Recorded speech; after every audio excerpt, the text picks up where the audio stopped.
నాకు తెలిసి running theatres సడన్గా బంద్ ఫస్ట్ తారీఖుని జూన్ 1 నుంచి బంద్ చేశారనే మాట చిన్నది కాదు. అలా ఇంకెప్పుడు జరగకూడదని నేను కోరుకుంటున్నా.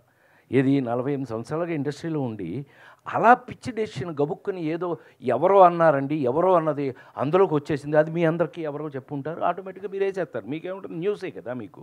It's a news. ఆటోమేటిక్‌గా మీరందరూ న్యూస్ వేసేసారు. న్యూస్ వేసేటప్పటికి అది క్వెషన్ మార్క్ అయింది. ఎవరు ఇప్పుడు పవన్ కళ్యాణ్ ఒక బాధ్యత తీసుకుని ఎందుకు అట్లా జరిగింది కనుక్కోమని దాన్ని సీరియస్‌గా తీసుకున్నాడు. Yes, is a deputy CM అండి. Not a joke. మామూలుగా అవ్వలేదుగా, తను డిప్యూటీ సీఎం అయ్యాడు. ఇవాళ ఆన్సరబుల్ టు ఎనీబడి. పబ్లిక్ అందరికీ ఆన్సరబుల్ పొజిషన్లో ఉన్నాడు కాబట్టి దాన్ని సీరియస్‌గా తీసుకున్నాడని నేను అనుకుంటున్నాను. నాకు తమ్ముడుగా కాదు, నేను అతను సపోర్ట్ చేస్తానని మీరు అనుకోవద్దు. అతను పొజిషన్లో ఉన్నాడు కాబట్టి తెలుసుకోవలసిన బాధ్యత అతనికి ఉంది కాబట్టి, బాధ్యత తీసుకోవలసిన పొజిషన్లో అతను ఇవాళ డిప్యూటీ సీఎంగా ఉన్నాడు కాబట్టి దాన్ని ఏదంటూ కనుక్కోండి, ఆపండి. Why it happened. ఇలా ఎప్పుడు జరగకూడదు. మంచిదే. ఎందుకు జరిగిందో తెలియదు కానీ ఇంకెప్పుడు ఇలా జరగకూడదు అనేది మాత్రం 100% ఒక మంచి decision. Hi sir. Sir sir నమస్తే సార్. నమస్కారం సార్. సార్ ఈ 48 ఏళ్ళ కెరీర్లో మీరు ఎన్నో అద్భుతమైన పాత్రలు పోషించారు, నవ్వించారు, ఏడిపించారు, అన్ని రకాలుగా ఆకట్టుకున్నారు ప్రేక్షకుల్ని.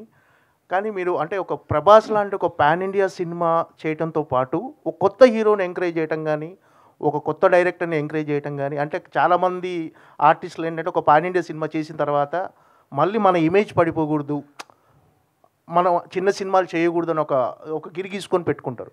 మీరు మాత్రం పాన్ ఇండియా సినిమాతో పాటు ఒక చిన్న సినిమాను కూడా చేయడంలో ఎప్పుడు ముందుంటారు.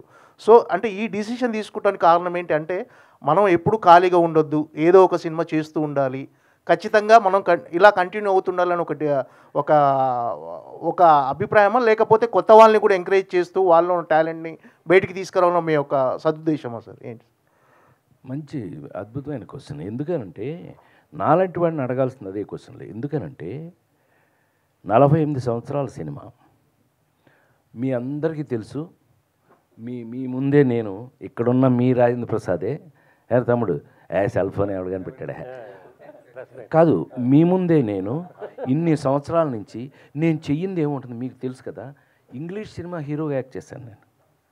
ఏమండి, నేను ఇంగ్లీష్ సినిమాలో క్విగ్గన్ మురుగన్ అని, మీరు ఇప్పుడు కావాలంటే ఒకవేళ స్టార్ మూవీస్లో అమ్మాయి ఇవాళకి వేస్తారు ఆ సినిమా.